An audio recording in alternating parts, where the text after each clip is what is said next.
बिस्मिल्लाहिर्रहमानिर्रहीम। Dear students, आज के इस लेक्चर में हम पेंक्रियास और डाइजेस्टिव सिस्टम और फूड हैबिट्स के डिसऑर्डर्स के बारे में बात करेंगे। पहले बात करते हैं पेंक्रियास के बारे में। पेंक्रियास, लफ्ज़ पेंक्रियास में पेन के मानी है ऑल और क्रियास के मानी है फ्लैश। तो लफ्ज़ पेंक्रियास के लिटरल मीनिंग है ऑल फ्लैश। ये एक कॉम्प्लेक्स इंटरनल ऑर्गन है, ये एक अहम ग्लैंड है। ये हमारे स्टमक के पीछे पाया जाता है। ये इलोंगेटेड होता है और कुछ हद तक फ्लैटेंड होता है। इसकी लंबाई 12 to 15 सेंटीमीटर होती है, जबकि थिकनेस 2.5 सेंटीमीटर होती है। पेंक्रियास 3 पार्ट्स पर मुश्तमिल है, हेड, बॉडी और टेल। हेड पेंक्रियास का राउंडेड पार्ट है जो ड्यूोडेनम के कर्वेचर के अंदर होता है। टेल इसका नैरो या टेपर्ड पार्ट है जो स्प्लीन तक एक्सटेंड करता है। टेल और हेड के दरमियान पार्ट को बॉडी कहा जाता है। इसके बाद हम जाते हैं पेंक्रियास की हिस्टोलॉजी पे। पेंक्रियास में ग्लैंड्यूलर एपिथेलियल सेल्स के 2 किस्म के ग्रुप्स होते हैं। एक ग्रुप का नाम है एसिनाई, जिसका सिंगुलर है एसिनस, और दूसरा ग्रुप है पेंक्रियाटिक आइलेट्स।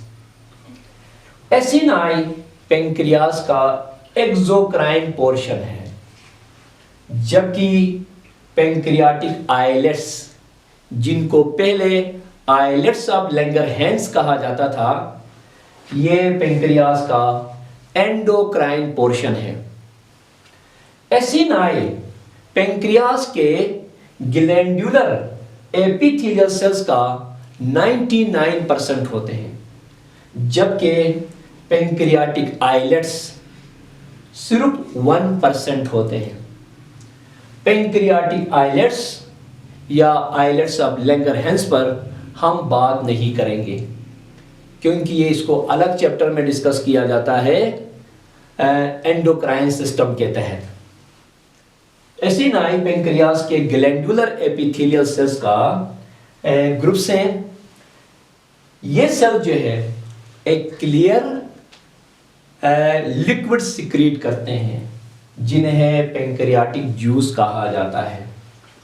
पेंक्रियाटिक जूस में 2 मेन कंपोनेंट्स होते हैं, एक्वस कंपोनेंट और एंजाइमेटिक कंपोनेंट। एक्वस कंपोनेंट में वाटर और सोडियम बाइकार्बोनेट शामिल होते हैं। एक्वस का मतलब है, ये एक्वा का मीनिंग है पानी। एक्वस कंपोनेंट में पानी होता है और सोडियम बाइकार्बोनेट सॉल्ट मौजूद होता है, जबकि एंजाइमेटिक कंपोनेंट में मुख्तलिफ किस्म के डाइजेस्टिव एंजाइम्स होते हैं। पेंक्रियास के डाइजेस्टिव एंजाइम्स को हम पेंक्रियाटिक डाइजेस्टिव एंजाइम्स कह सकते हैं। ये 4 अहम किस्म के हैं: प्रोटिएजिस, पेंक्रियाटिक अमीलेस, पेंक्रियाटिक लाइपेज और न्यूक्लियेसिस। यानी पेंक्रियाटिक जूस के अंदर फूड के तमाम मेजर कंपोनेंट्स को डाइजेस्ट करने के लिए एंजाइम मौजूद होते हैं। इनमें प्रोटिएजिस अहम है। प्रोटिएजिस प्रोटीन डाइजेस्टिंग एंजाइम्स को कहते हैं। प्रोटीन डाइजेस्टिव एंजाइम्स को प्रोटियोलिटिक एंजाइम्स भी कहा जाता है। पेंक्रियाटिक जूस के अंदर तीन किस्म के प्रोटियोलिटिक एंजाइम्स होते हैं, ट्रिप्सिनोजेन, काइमोट्रिप्सिनोजेन, प्रोकार्बोक्सीपेप्टिडेज। ये तीनों इनएक्टिव एंजाइम्स हैं। इनएक्टिव एंजाइम्स को प्रोएंजाइम भी कहते हैं, जाइमोजेंस भी कहा जाता है, प्रीकर्सर एंजाइम्स भी कहा जाता है। ये एक्टिवेट हो जाते हैं दूसरे एंजाइम्स की मदद से। मसलन ट्रिप्सिनोजेन एक्टिवेट होता है ब्रश बॉर्डर एंजाइम एंटीरोकाइनेज के जरिए। तो एंटीरोकाइनेज एंजाइम ट्रिप्सिनोजेन को एक्टिवेट करके ट्रिप्सिन में कन्वर्ट कर देता है। ट्रिप्सिन काइमोट्रिप्सिनोजेन और प्रोकार्बोक्सीपेप्टाइडेज को एक्टिवेट करके काइमोट्रिप्सिन और कार्बोक्सीपेप्टिडेज बनाता है। इनकी एक्टिवेशन के लिए इन एंजाइम के अंदर मौजूद छोटे पेप्टाइड चेन को अलग किया जाता है। यानी इन इनएक्टिव एंजाइम्स में, इन प्रीकर्सर एंजाइम में स्मॉल फ्रेगमेंट्स होते हैं जो इनको इनएक्टिव हालत में रखते हैं। एक्टिवेशन के दौरान इन स्मॉल फ्रेगमेंट्स को अलग किया जाता है और एंजाइम्स एक्टिवेट हो जाते हैं। इनमें से ट्रिप्सिन और काइमोट्रिप्सिन को कलेक्टिवली एंडोपेप्टिडेजिस कहा जाता है। ऐसा क्यों कहते हैं? एंडोपेप्टिडेज एक ऐसा एंजाइम होता है जो एक पॉलीपेप्टाइड चेन के इंटरनल पेप्टाइड बॉन्ड्स पर एक्ट करता है, इंटरनल पेप्टाइड बॉन्ड्स को ब्रेक करता है। ट्रिप्सिन और काइमोट्रिप्सिन दोनों एक पॉलीपेप्टाइड चेन के इंटरनल पेप्टाइड बॉन्ड्स पे अटैक करके उन्हें ब्रेक करते हैं, जिसके नतीजे में पॉलीपेप्टाइड कन्वर्ट होता है स्मॉलर पेप्टाइड्स चेन में। कार्बोक्सीपेप्टिडेज एक एंडोपेप्टिडेज है, ये एक्सोपेप्टिडेज है। ये एक पॉलीपेप्टाइड चेन के कार्बोक्सिल एंड पर एक्ट करता है। कार्बोक्सी इशारा है कार्बोक्सिल एंड की तरफ। तो ये एंजाइम जिसे हम कार्बोक्सीपेप्टिडेज कहते हैं, पॉलीपेप्टाइड चेन के कार्बोक्सिल एंड पर एक्ट करता है और वहां से एक या दो अमीनो एसिड्स को अलग कर देता है।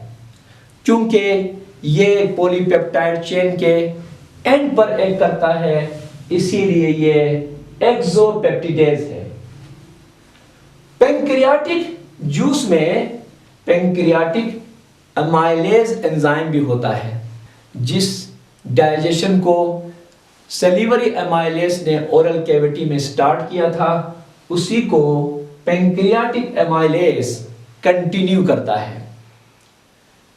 पैंक्रियाटिक एमाइलेज सलीवरी एमाइलेज की तरह पॉलीसेकेराइड्स यानी स्टार्चेस, ग्लाइकोजन वगैरह पर एक्ट करता है और उन्हें माल्टोज में कन्वर्ट कर देता है। पैंक्रियाटिक लाइपेज एमल्सिफाइड फैट पर एक्ट करता है और उसे फैटी एसिड्स और ग्लिसराइड्स में तब्दील कर देता है। ग्लिसराइड से यहां मुराद है मोनोग्लिसराइड्स, डाइग्लिसराइड्स जो है। पैंक्रियाटिक जूस में न्यूक्लियेजेस भी होते हैं। न्यूक्लियेजेस ऐसे एंजाइम्स हैं जो न्यूक्लिक एसिड्स पर एक्ट करते हैं, यानी डीएनए और आरएनए पर एक्ट करते हैं और उन्हें उनके मोनोमर्स में कन्वर्ट करते हैं, जिन्हें न्यूक्लियोटाइड्स कहा जाता है। Dear students, now let me explain hormonal regulation of pancreatic juice secretion. Duodenum के वॉल के खास एंडोक्राइन सेल से दो हार्मोन सिक्रीट होते हैं। एक हार्मोन है कोलिसिस्टोकिनिन, जिसे मुख्तसरन CCK कहा जाता है, और दूसरा हार्मोन है सिक्रीटिन। कोलिसिस्टोकिनिन हार्मोन CCK सेल से खारिज होता है। डियोडिनम के सीसी के सेल से कोलिसिस्टोकिनिन हार्मोन खारिज होता है और ये ब्लड के ज़रिए जाके पेंक्रियास के एसिनाई पे एक्ट करता है। पेंक्रियास के एसिनाई क्या है? पेंक्रियास का एक्सोक्राइन पार्ट है, यानी उसका वो पार्ट है जिससे पेंक्रियाटिक जूस सिक्रीट होता है। तो under the influence of CCK acini of pancreas secrete pancreatic juice, secrete that pancreatic juice which is rich in digestive enzymes। तो इस हार्मोन के ज़ेर असर पेंक्रियास के एसिनाई से ऐसा पेंक्रियाटिक जूस खारिज होता है जिसमें डाइजेस्टिव एंजाइम्स भरे हुए होते हैं। दूसरा हार्मोन है सिक्रेटिन। सिक्रेटिन डियोडेनम के खास एंडोक्राइन सेल से खारिज होता है। इन्हें एस सेल्स कहते हैं। ये ब्लड के जरिए जाकर पेंक्रियास के डक्ट सेल्स पर एक्ट करता है, जिसके नतीजे में पेंक्रियास के डक्ट सेल से वाटरी कंपोनेंट सिक्रीट होता है। आप जानते हैं वाटरी कंपोनेंट में वाटर और सोडियम बाइकार्बोनेट होता है। जब ही वाटरी कंपोनेंट खारिज होता है पेंक्रियास के डक्ट सेल से, तो पेंक्रियास की नालियों में मौजूद डाइजेस्टिव एंजाइम्स फ्लश आउट हो जाते हैं, उससे बाहर निकलते हैं, जहां से ये मुख्तलिफ डक्ट से होते हुए बिलाखिर डियोडेनम के ल्यूमन में पहुंच जाते हैं। Disorders of digestive system and food habits. ऐसे डिसऑर्डर्स जो हमारे डाइजेस्टिव सिस्टम से रिलेटेड हैं, डिसऑर्डर्स ऑफ डाइजेस्टिव सिस्टम कहलाते हैं। जबकि ऐसे डिसऑर्डर्स जो एसोसिएटेड हैं हमारे ईटिंग हैबिट से, उन्हें ईटिंग डिसऑर्डर्स कहा जाता है। ऐसे डिसऑर्डर्स में से कुछ को हम यहाँ पे ज़ेरे बहस लेकर आएंगे। पहला है पेप्टिक अल्सर। इसको पेप्टिक अल्सर डिजीज भी कहते हैं, शॉर्ट करके PUD। इसको हम पहले डिफाइन करेंगे। डाइजेस्टिव ट्रैक्ट की म्यूकोसल लाइनिंग में सोर को पेप्टिक अल्सर कहा जाता है। इसोफेगस में या स्टमक में या डियोडेनम में म्यूकोसा के अंदर सोर को पेप्टिक अल्सर कहा जाता है। तो पेप्टिक अल्सर में भी defined as sore in the mucosal lining of digestive tract, especially in stomach and duodenum। etiology यानी cause इसका क्या है? पेप्टिक अल्सर के कई कॉजेस हैं। उनमें से एक कॉज है ओवर सिक्रीशन ऑफ HCl। जब स्टमक में HCl की ज्यादा सिक्रीशन होती है तो उससे पेप्टिक अल्सर होता है। पेप्टिक अल्सर की आजकल जो अहम वजह समझी जाती है वो एक बैक्टीरियम का इन्फेक्शन है। वो बैक्टीरियम है हेलिकोबैक्टर पायलोरी। 90% डियोडिनल अल्सर्स और 70% गैस्ट्रिक अल्सर्स H पायलोरी के इन्फेक्शन की वजह से होती है। एक और वजह पेप्टिक अल्सर की वो है long term use of NSAIDs. NSAIDs कहते हैं non steroidal anti inflammatory drugs. जब कोई शख्स ज़्यादा अरसे तक एनसेड्स का इस्तेमाल करता है तो उससे भी पेप्टिक अल्सर हो सकता है। एनसेड्स में एस्पिरिन, जिसे एसिटल सैलिसिलिक एसिड भी कहा जाता है, शामिल है। एस्पिरिन, ब्रोफीन वगैरह ये एनसेड्स में आ जाते हैं। जेनेटिक फैक्टर भी बड़ा अहम होता है। कुछ खानदानों में ये डिजीज ज़्यादा होती है जेनेटिक फैक्टर की वजह से। प्रिवेंशन क्या है? पेप्टिक अल्सर को प्रिवेंट करने के लिए एनसेड्स का लॉन्ग टर्म यूज नहीं करना चाहिए। कॉफ़ी, टी, अल्कोहल और स्मोकिंग से अवॉइड करना चाहिए। ट्रीटमेंट क्या होना चाहिए? क्योंकि पेप्टिक अल्सर में या पीयूडी में HCl की ओवर सिक्रेशन होती है, तो इसको कम करने के लिए एंटी एसिड्स का इस्तेमाल किया जाता है। ऐसे मेडिसिन्स जो स्टमक की एसिडिटी को न्यूट्रलाइज करते हैं उन्हें एंटी एसिड्स कहा जाता है। फ्रेश मिल्क से भी कम हो सकता है। कुछ अद्वियात ऐसे भी हैं जो स्टमक के पैराइटल सेल से ही HCl की सिक्रेशन को रोक देते हैं, इनहिबिट करते हैं। उनका इस्तेमाल भी किया जाता है। अगर ये H. पायलोरी के इन्फेक्शन की वजह से हुआ है तो उसके लिए एंटीबायोटिक्स का इस्तेमाल लाजमी होता है। फूड पॉइजनिंग, फूड में मौजूद कुछ बैक्टीरिया टॉक्सिन्स प्रोड्यूस करते हैं। ऐसा टॉक्सिन मिला हुआ फूड खाने से इंडिजेशन होती है और इस इंडिजेशन के नतीजे में जो इलनेस होती है उसे फूड पॉइजनिंग कहा जाता है। तो फूड पॉइजनिंग में भी defined as the illness from indigestion of food containing toxins. वो बैक्टीरिया जो फूड में टॉक्सिन्स पैदा करते हैं और फूड पॉइजनिंग का बायस बनते हैं, उनमें साल्मोनेला, कैम्पाइलोबैक्टर वगैरह शामिल हैं। सिम्टम्स क्या होंगी? अगर किसी को फूड पॉइजनिंग होगा तो उसमें क्या अलामात होंगी? उसमें पेट दर्द होगा, एब्डोमिनल पेन होगी, नौजिया, मतली की शिकायत होगी और डायरिया होगा, लूज मोशन होगा। इसको प्रिवेंट कैसे किया जा सकता है? फूड पॉइजनिंग से हम कैसे महफूज रह सकते हैं? उसके लिए बेसिक हाइजीन का ख्याल रखना ज़रूरी है और खाना जो भी खाया जाए वो फ्रेशली प्रिपेयर्ड होना चाहिए। ट्रीटमेंट क्या है?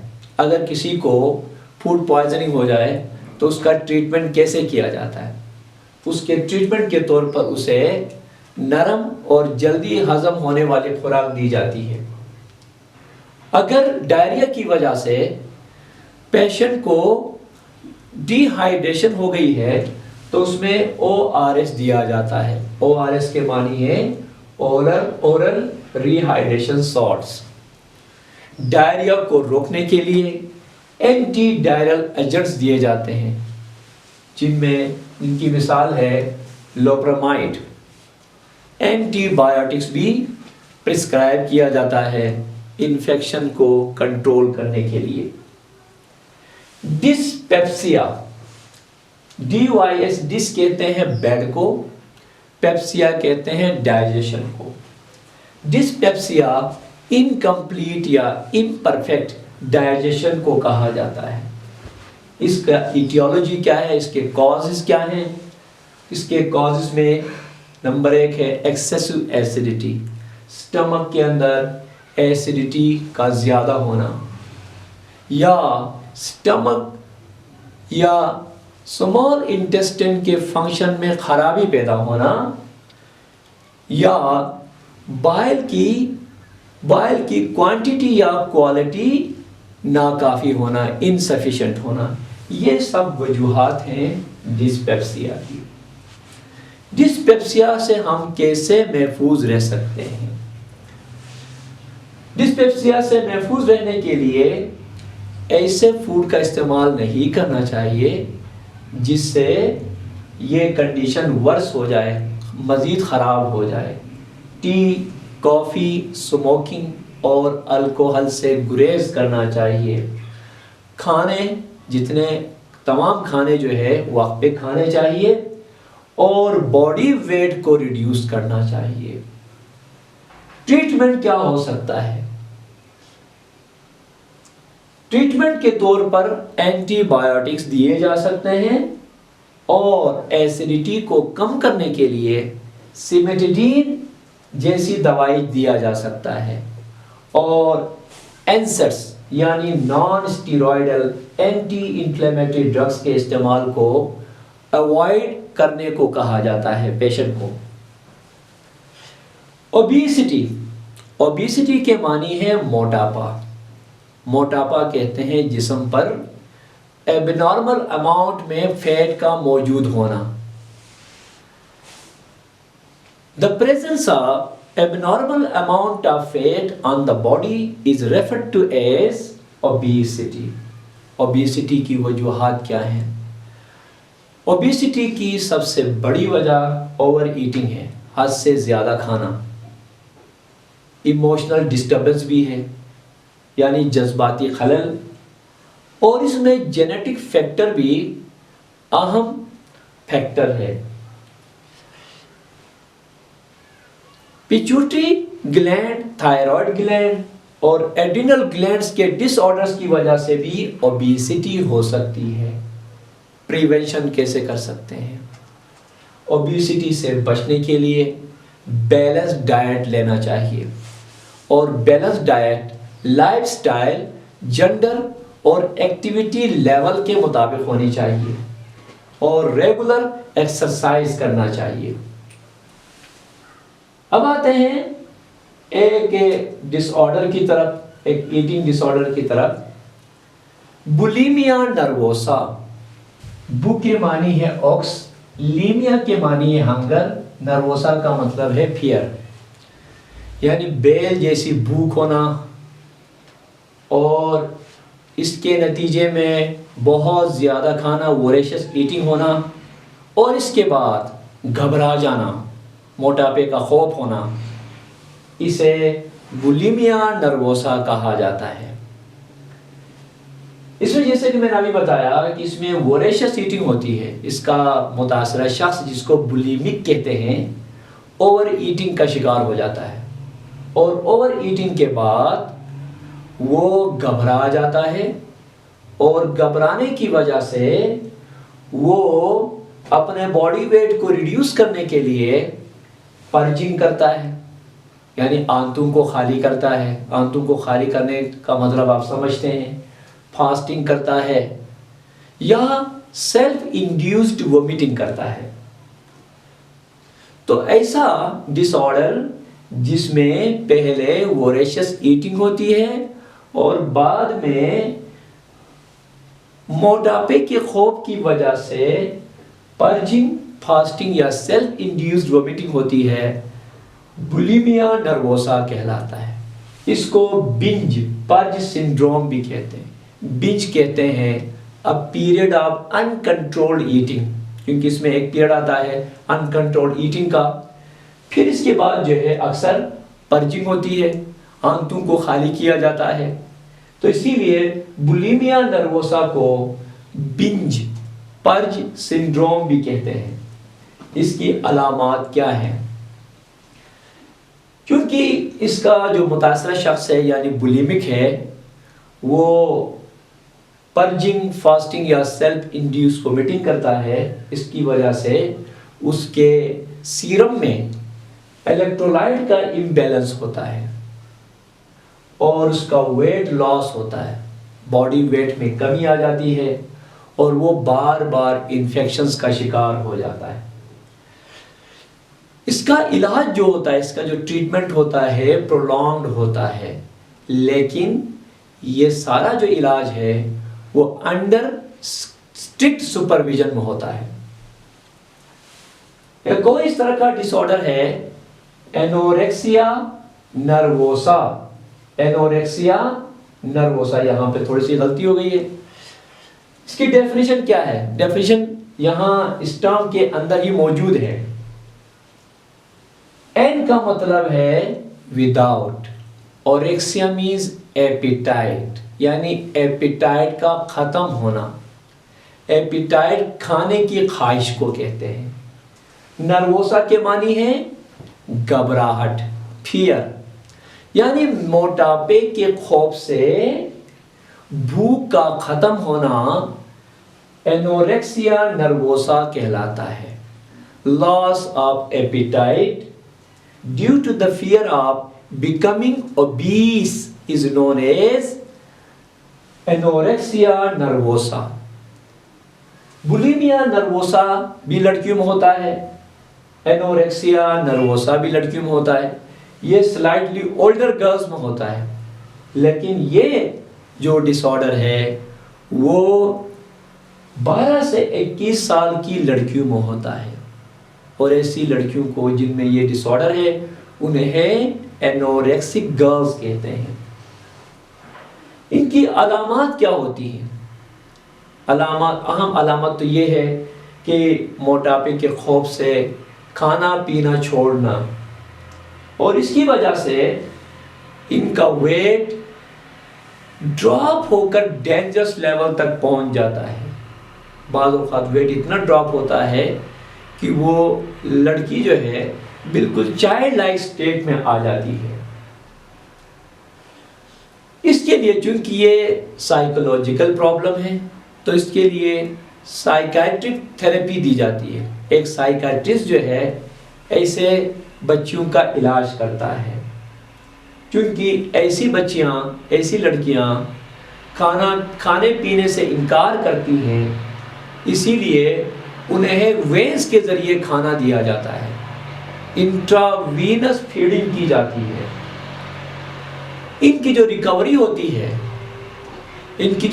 होती है उसमें 2 से 4 साल लगते हैं, तो इसमें भी काफ़ी टाइम लगता है रिकवरी में।